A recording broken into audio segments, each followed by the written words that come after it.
The Gemara in Masechet Ketubot, page 77b, discusses how to heal a Baal Haratan, that same disease that we're talking about that you can get from flies. Now they explain what is this Baal Haratan. It's a growth in the brain. We call it today tumor. And the actual discussion of the procedure is in the Gemara. The Gemara actually talks about what exactly they did to remove this brain tumor. And they talk about how the knife that they had to use had to be very, very sharp, very precise. But unlike today, where they use a saw or sometimes a laser to cut the head, which creates a lot of blood, damage, and very, very difficult recovery, the sages had much, much better way. In order to create a hole in the head, in order to take out this Baal Haratan, what do? They put a cream. To put a very, very special type of cream on the skull, which would make it soft, and they could open it with the very simple incision. So doctors today are not the most advanced. Just a few decades ago, there was a new disease that came to the world, according to scientists, called AIDS. And they say that the originator of the AIDS, or the HIV virus that later becomes AIDS, is the monkey.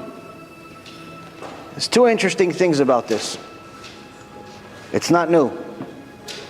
Midrash Rabbah and the Gemara Masechet Sotah, so it's in two places. Both of these things were written 2,000 years ago. Any place that has a high level of promiscuity will have a plague of germs that destroy the body, specifically the white blood cells. Rabbi Simalai says anywhere that you see znut, which is promiscuity, anywhere that you see immodesty, women walking around half naked,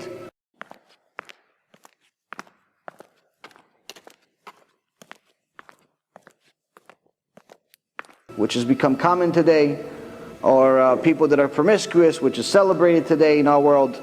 So he says anywhere that you see znut, Andralamusi comes to the world and kills good and bad. Andralamusi is another name for AIDS. It's just the Gemara's language of AIDS.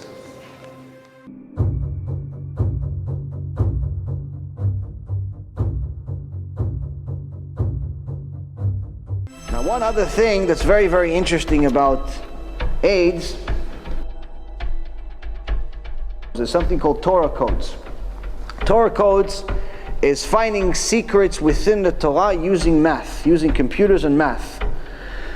Where, for example, if you want to find certain information, let's say, for example, you want to find something that's already happened. So, for example, you want to find information about the Holocaust. Holocaust has happened, we know that it's happened. So there's different information, relevant words. You want to find where, if the Torah is divine, that means that it has to have all knowledge. Not just knowledge that existed 3,000 years ago. It has to have all knowledge, including today's lecture. So now, you have to have a way to find it.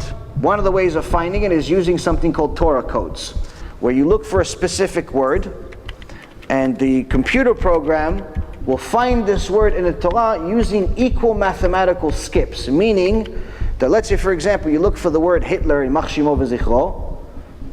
Okay, now you're looking for it obviously in Hebrew. So first you look for the letter Hey, then you look for Yud, because obviously Hitler didn't exist 3,000 years ago. So you have to look for it. How is it going to find it? So if the computer finds this word, he's going to find this word where each one of the separation between each one of the letters has to be equal. Meaning the Hey, let's say there's 50 letters space, and then there's the Yud, and then there's another 50 letters, and there's another letter, and so on. But it has to be equal mathematical skip. Meaning, in order for you to see that this is actually not just a random word, the separation between each one of the letters to make up this word have to be equal. And the lower the number, the more you see that this is intelligent design and not just something that's random. A lot of people try to challenge Torah codes by saying, yeah, we found interesting words even in the book Fiddler on the Roof and Harry Potter and all of these other books. This is complete nonsense. Number one, they didn't find anything relevant. And number two, when I tell you what they actually find in the Torah, you'll understand why there's nothing compared to Torah codes when you actually know what you're talking about. Now, when they looked for Hitler and the Holocaust and all the evil things that they did to us, they find all of these words, all of them, in the same page in the Torah. And not only do they find all of these relevant words, whether it's Hitler, or it's the Shoah, which is the Hebrew word for Holocaust, or it's different sergeants that he had, the generals that he had, or the concentration camps, the gas chambers, all of these relevant words that are hard to say and hard to hear, but all of these words are exactly on the same page in the Torah. And what is that page talking about? It talks about what happens when Am Yisrael doesn't listen to Hashem, the punishment we get. So you see that the page that you find all of these words is the very same page that is relevant to these words. So now, in the Torah, you're going to find interesting codes, you're going to find a lot of interesting things. One of the things that the Torah forbids is homosexuality. Forbids homosexuality. Hashem says you're not allowed to be a homosexual. Now, when you're looking for the word AIDS in the Torah, and anything relevant to AIDS, whether it's the doctors behind it, that discovered it, the scientists, and the originator, which is the monkey, all of those words you find on the same page. What's the page talking about? Two things: homosexuality and bestiality. Both of which are in essence, in Hashem's eyes, the same thing. How do we know that bestiality and homosexuality are the same thing in Hashem's eyes? Because every time that the sex crime of homosexuality is mentioned in the Torah, right next to it, it talks about bestiality.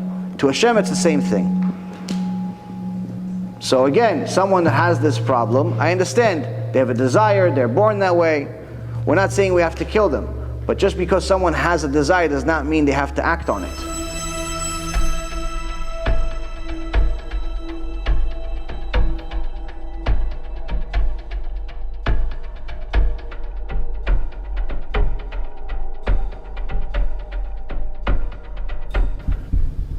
If you have a person that you know that's a kleptomaniac, and they need to steal things, you're not going to invite him into your house. Yeah, but he was born that way. He's a kleptomaniac. Yeah, but let him be a kleptomaniac somewhere else. I don't want him to steal my stuff.